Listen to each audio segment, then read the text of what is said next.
आज हम एक नागरिक और राज्य के रिश्ते की कहानी को दो हिस्सों में समझेंगे। पहला हिस्सा, कोई इस देश का सदस्य बनता कैसे है, यानी नागरिकता। और दूसरा हिस्सा, सदस्य बनने के बाद उस व्यक्ति को कौन सी शक्तियां और कह सकते हैं कि कौन सा सुरक्षा कवच मिलता है, यानी मूल अधिकार। बिल्कुल। और हमारे पास जो स्रोत हैं वो भारतीय राजव्यवस्था के इन दो सबसे अहम पहलुओं पर एक बहुत गहरी नजर डालते हैं। हाँ, और ये रिश्ता बड़ा दिलचस्प है। बहुत दिलचस्प। नागरिकता तय करती है कि हम कौन हैं और मूल अधिकार तय करते हैं कि हम एक देश के तौर पर क्या बनना चाहते हैं। तो शुरुआत कहाँ से करें? हम पहले नागरिकता की कानूनी बारीकियों को समझेंगे, मतलब संविधान के शुरुआती अनुच्छेद, 1955 का वो कानून और CAA, NRC जैसे शब्द जिनका जिक्र हम आजकल बहुत सुनते हैं। हाँ बिल्कुल। और फिर हम उतरेंगे मूल अधिकारों की दुनिया में। भारत का मैग्ना कार्टा। हाँ, इन्हें भारत का मैग्ना कार्टा भी कहते हैं। पर क्यों कहते हैं, इसका मतलब क्या है, और डॉक्टर अंबेडकर ने अनुच्छेद 32 को संविधान की आत्मा क्यों कहा? इन सब सवालों के जवाब ढूंढेंगे। और मुझे लगता है प्रतियोगी परीक्षाओं की तैयारी करने वालों के लिए ये चर्चा एक नींव का पत्थर साबित हो सकती है। चलिए, तो फिर कहानी के पहले हिस्से यानी नागरिकता से शुरू करते हैं। बिल्कुल। एक बहुत बुनियादी बात जो हमारे स्रोत बताते हैं वो है एकल नागरिकता का सिद्धांत। अच्छा, सिंगल सिटीजनशिप। हाँ, जो हमने ब्रिटेन से लिया है। इसका मतलब है कि आप चाहे तमिलनाडु में रहें या पंजाब में, आपकी नागरिकता सिर्फ एक है, भारतीय। आप राज्य के सिर्फ निवासी होते हैं, नागरिक नहीं। एग्जैक्टली। इसका मतलब ये हुआ कि हमारे पास सिर्फ एक ही पासपोर्ट होता है, अमेरिका की तरह नहीं, जहां आपके पास देश की और राज्य की दोनों नागरिकताएं हो सकती हैं। सही कहा। तो इस भारतीय नागरिकता का कानूनी आधार क्या है? इसका मुख्य आधार है 1955 का नागरिकता अधिनियम। 1955 का अधिनियम। ठीक है। हाँ, देखिए, संविधान जब बना तो उसके अनुच्छेद 5 से 11 का काम बहुत, कह सकते हैं कि बहुत सीमित था। वो बस उस वक्त की 3 बड़ी समस्याओं को सुलझा रहे थे। 3 समस्याएं कौन सी? पहली, जो लोग 26 जनवरी 1950 को भारत की सीमा के अंदर थे, उनका क्या होगा। दूसरी, बंटवारे की वजह से जो लाखों लोग पाकिस्तान से आए या वहां जाकर वापस आए, उनकी नागरिकता कैसे तय होगी। ये तो बहुत बड़ी चुनौती रही होगी। बहुत बड़ी। और तीसरी, कि भविष्य में नागरिकता पर कानून बनाने का अधिकार किसके पास होगा। अच्छा, तो ये तो बहुत साफ साफ बांट दिया गया। इन तीनों सवालों के जवाब क्या थे फिर? पहले सवाल का जवाब अनुच्छेद 5 ने दिया कि जो भारत में हैं वे नागरिक हैं। सिंपल। ओके। दूसरे, यानी बंटवारे से जुड़ी समस्या को अनुच्छेद 6 और 7 में सुलझाया, जिसमें कुछ तारीखें तय की गई। लेकिन सबसे दूरगामी जवाब था तीसरे सवाल का, जो अनुच्छेद 11 में दिया गया। और वो क्या था? उसने नागरिकता से जुड़े किसी भी कानून को बनाने की पूरी शक्ति भारत की संसद को दे दी। अच्छा, सारी शक्ति संसद के पास। हाँ, और इसी शक्ति का इस्तेमाल करके 1955 में वो कानून बनाया गया जो आज तक लागू है। ठीक है, ये तो हुई इतिहास की बात। पर आज के समय में, मतलब 1955 के कानून के हिसाब से कोई भारत का नागरिक कैसे बन सकता है? स्रोत बताते हैं कि इसके 5 मुख्य तरीके हैं। हाँ, और ये 5 तरीके भारत की अलग अलग सच्चाइयों को दिखाते हैं। सबसे पहला और आम तरीका है जन्म के आधार पर। हम में से ज्यादातर लोग शायद इसी तरह नागरिक बने हैं। बिल्कुल। अगर किसी का जन्म भारत में हुआ है और उसके माता पिता भारतीय हैं, तो वो भारत का नागरिक है। दूसरा तरीका है वंश के आधार पर। ये शायद उन लोगों के लिए है जो भारत से बाहर पैदा होते हैं। हाँ बिल्कुल। ये वंश के आधार पर नागरिकता दुनिया भर में फैले विशाल भारतीय डायस्पोरा को देश से जोड़े रखने का एक तरीका है। अगर किसी बच्चे का जन्म विदेश में होता है, लेकिन जन्म के समय उसके माता या पिता में से कोई एक भारत का नागरिक है, तो वो बच्चा भी भारतीय नागरिकता का हकदार हो सकता है। जैसे, इसका कोई उदाहरण? जैसे क्रिकेटर शिखर धवन, उनका जन्म तो दिल्ली में हुआ, लेकिन अगर उनका जन्म कहीं और भी हुआ होता और उनके माता पिता भारतीय होते, तो भी वो वंश के आधार पर नागरिकता का दावा कर सकते थे। अच्छा, अब तीसरे और चौथे तरीके, पंजीकरण और देशीकरण, ये थोड़े जटिल लगते हैं। इनमें क्या फर्क है? पंजीकरण का तरीका ज्यादातर उन लोगों के लिए है जो या तो भारतीय मूल के हैं या जिनकी शादी किसी भारतीय से हुई है। ओके। इसमें शर्त है कि आवेदन करने से पहले व्यक्ति को कम से कम 7 साल भारत में रहना होगा। 7 साल? हाँ। जबकि देशीकरण यानी नेचुरलाइजेशन का रास्ता उन विदेशियों के लिए है जिनका भारत से कोई सीधा ताल्लुक नहीं रहा है। इसकी शर्तें थोड़ी और सख्त हैं। जैसे कि 10 साल तक भारत में रहना? ये तो एक बहुत लंबी शर्त लगती है। 10 साल की अवधि वाकई लंबी है और ये दिखाती है कि भारत देशीकरण को एक बहुत गंभीर प्रक्रिया मानता है। इसके पीछे सोच क्या है? सोच यह है कि नागरिकता सिर्फ एक कानूनी दर्जा नहीं है, बल्कि एक सांस्कृतिक जुड़ाव भी है। इसलिए कानून ये भी उम्मीद करता है कि व्यक्ति भारत की किसी एक भाषा को जानता हो, उसका चरित्र अच्छा हो और वो भारतीय समाज के प्रति एक सकारात्मक सोच रखता हो। और 5वां तरीका तो बहुत ही अनोखा है, अर्जित भूमि के आधार पर। हाँ, अर्जित भूमि के आधार पर। ये अंतर्राष्ट्रीय कानून का एक सिद्धांत है। जब कोई देश किसी नए इलाके को अपने में शामिल करता है तो वहां रहने वाले लोगों को अपनी नागरिकता देता है। इसका कोई उदाहरण है भारत में? हाँ, सबसे स्पष्ट उदाहरण है सिक्किम। 1975 में जब सिक्किम का भारत में विलय हुआ तो वहां के सभी निवासियों को एक साथ भारतीय नागरिकता दे दी गई थी। अच्छा, अब नागरिकता को लेकर कुछ शब्द बहुत चर्चा में रहते हैं। NRI, ओवरसीज सिटीजनशिप, CAA और NRC। स्रोतों में इन्हें भी समझाया गया है। NRI से शुरू करते हैं। क्या ये भारत के नागरिक नहीं होते? नहीं, ये एक आम गलतफहमी है। अच्छा। NRI यानी नॉन रेजिडेंट इंडियन पूरी तरह से भारत का नागरिक होता है।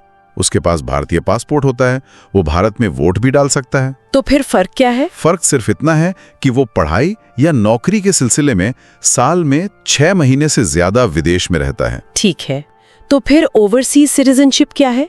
क्या ये एक तरह की दोहरी नागरिकता है? देखिए, इसे दोहरी नागरिकता कहना ठीक नहीं होगा। ओवरसीज सिटीजनशिप ऑफ इंडिया या OCI कार्ड ये 2005 में बड़े उद्योगपतियों और पेशेवरों को ध्यान में रखकर शुरू किया गया था। किन के लिए?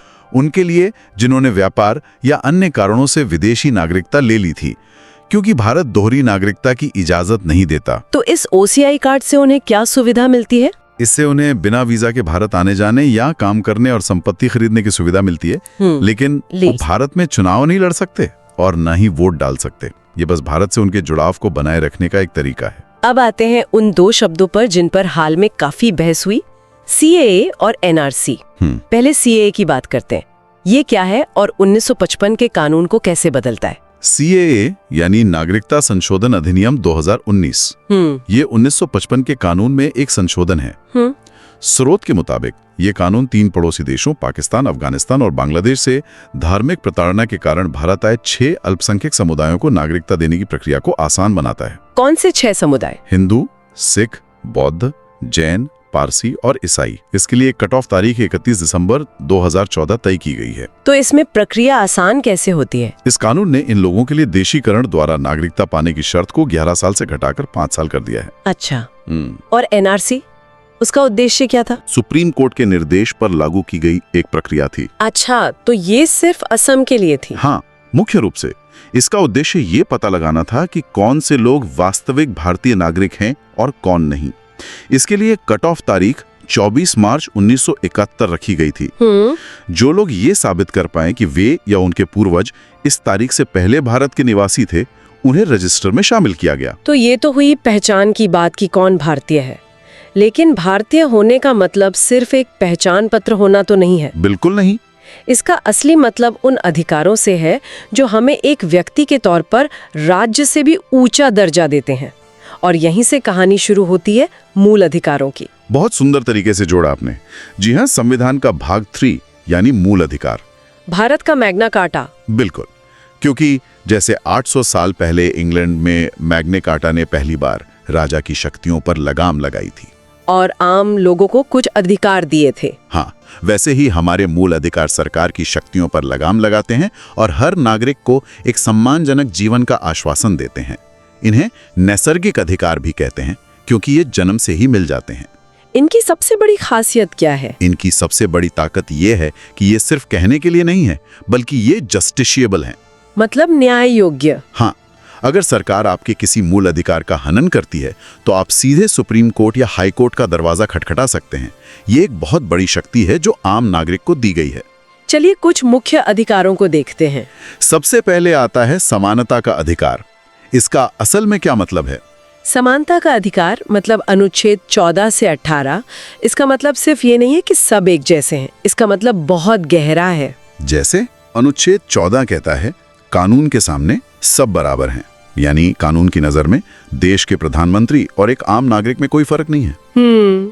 फिर अनुच्छेद 15, धर्म, जाति, लिंग के आधार पर भेदभाव को रोकता है, चाहे वो किसी दुकान में प्रवेश हो या किसी कोने का इस्तेमाल। और अनुच्छेद 17? वो तो छुआछूत जैसी सामाजिक बुराई को एक दंडनीय अपराध घोषित करके सामाजिक समानता की नींव रखता है। समानता के बाद स्वतंत्रता। स्रोत बताते हैं कि अनुच्छेद 21 यानी प्राण एवं दैहिक स्वतंत्रता का अधिकार सबसे महत्वपूर्ण मूल अधिकारों में से एक है। बिल्कुल है। और ये कमाल की बात है कि जो अनुच्छेद सिर्फ जीने का अधिकार लगता है, उसी के अंदर से सुप्रीम कोर्ट ने निजता का अधिकार यानी राइट टू प्रिवेसी जैसा अहम अधिकार निकाला है। ये कैसे हुआ? ये भारतीय न्यायपालिका की रचनात्मकता का बेहतरीन उदाहरण है। सुप्रीम कोर्ट ने कई दशकों में अपने फैसलों के जरिए यह स्थापित किया कि जीने के अधिकार का मतलब सिर्फ सांस लेना नहीं है। तो फिर क्या है? इसका मतलब है सम्मान, गरिमा और निजता के साथ जीना। इसलिए अच्छा पर्यावरण, साफ पानी और यहाँ तक कि निजता भी अनुच्छेद 21 का ही हिस्सा माने गए। मतलब ये एक जिंदा दस्तावेज है जिसे समय के साथ और व्यापक बनाया गया है। बिल्कुल। स्रोत में एक और दिलचस्प बात है कि आपातकाल में भी अनुच्छेद 20 और 21 को निलंबित नहीं किया जा सकता। हाँ, ये इन्हें वाकई बहुत शक्तिशाली बनाता है। क्यों? यह 44वें संशोधन के बाद जोड़ा गया था, जो आपातकाल के अनुभवों से सीखा गया एक सबक था। अनुच्छेद 20 आपको मनमाने दंड से बचाता है। जैसे? एक अपराध के लिए एक ही सजा मिलेगी। सही। और अनुच्छेद 21 तो जीवन का अधिकार है ही। यह प्रावधान इस बात की गारंटी है कि राज्य चाहे कितना भी शक्तिशाली क्यों ना हो जाए, वो किसी नागरिक से उसके जीने का अधिकार नहीं छीन सकता। लेकिन अनुच्छेद 22 में प्रिवेंटिव डिटेंशन या निवारक निरोध का भी जिक्र है। ये सुनने में काफी कठोर लगता है। कठोर है। पुलिस शक के आधार पर किसी को 3 महीने तक हिरासत में रख सकती है। हाँ, और ये भारतीय संविधान के सबसे विवादित प्रावधानों में से एक है। इसका उद्देश्य किसी को सजा देना नहीं है। तो फिर क्या है? इसका उद्देश्य है अपराध करने से रोकना। सोच ये है कि अगर प्रशासन को लगता है कि कोई व्यक्ति राष्ट्रीय सुरक्षा के लिए बड़ा खतरा बन सकता है, तो उसे अपराध करने से पहले ही रोका जाए। लेकिन आलोचक कहते हैं कि इसका दुरुपयोग असहमति को दबाने के लिए किया जा सकता है। क्या इसके खिलाफ कोई सुरक्षा उपाय है? हाँ, संविधान ने कुछ संतुलन बनाने की कोशिश की है। जैसे हिरासत में लिए गए व्यक्ति को एक सलाहकार बोर्ड के सामने पेश करना होता है, जिसमें हाई कोर्ट के जज होते हैं। लेकिन ये सच है कि इस शक्ति के दुरुपयोग की संभावना हमेशा बनी रहती है। अब आते हैं उस अधिकार पर जिसके बिना बाकी सब अधिकार अधूरे हैं, अनुच्छेद 32, जिसे डॉक्टर अंबेडकर ने संविधान की हृदय और आत्मा कहा था। बिल्कुल। ये इतना खास क्यों है? सोचिए, आपके पास अधिकारों की एक लंबी सूची है, लेकिन अगर उन्हें लागू करवाने का कोई तरीका ही ना हो, तो वे सिर्फ कागज के टुकड़े हैं। सही बात है। अनुच्छेद 32 वही तरीका है। ये खुद एक मूल अधिकार है जो आपको अपने दूसरे मूल अधिकारों के हनन पर सीधे सुप्रीम कोर्ट जाने का अधिकार देता है। अच्छा, तो ये एक तरह की मास्टर की है जो बाकी सभी अधिकारों के ताले खोलती है। बिल्कुल सही कहा आपने। और इसे लागू करने के लिए सुप्रीम कोर्ट रिट जारी करता है। स्रोतों में 5 तरह की रिट का जिक्र है। पहली है बंदी प्रत्यक्षीकरण। बंदी प्रत्यक्षीकरण, हेबियस कॉर्पस। इसका सीधा सा मतलब है शरीर को पेश करो। शरीर को पेश करो। हाँ, सोचिए किसी को पुलिस अवैध रूप से उठा ले और कोई जानकारी ना दे। ये रिट एक आम नागरिक का सबसे बड़ा हथियार है। कोर्ट सीधी सरकार से पूछता है, वो व्यक्ति कहाँ है, 24 घंटे में हमारे सामने पेश करो। ये तो व्यक्तिगत स्वतंत्रता की सबसे बड़ी गारंटी है। सबसे बड़ी। और दूसरी परमादेश, मैंडेमस। परमादेश का मतलब है हम आदेश देते हैं। ये तब काम आता है जब कोई सरकारी अधिकारी या संस्था अपना कानूनी काम करने से मना कर दे। जैसे मान लीजिए नगर निगम आपके इलाके की टूटी सड़क ठीक नहीं कर रहा है, तो कोर्ट उसे अपना काम करने का आदेश दे सकता है। ये प्रशासन को जवाबदेह बनाता है। तीसरी रिट है अधिकार पृच्छा, क्वो वारंटो। ये नाम तो सुनने में किसी जासूसी उपन्यास जैसा लगता है। हाँ, इसका मतलब ये है आपका अधिकार क्या है। अच्छा। ये तब जारी होती है जब कोई व्यक्ति गलत तरीके से किसी सरकारी पद पर बैठ गया हो।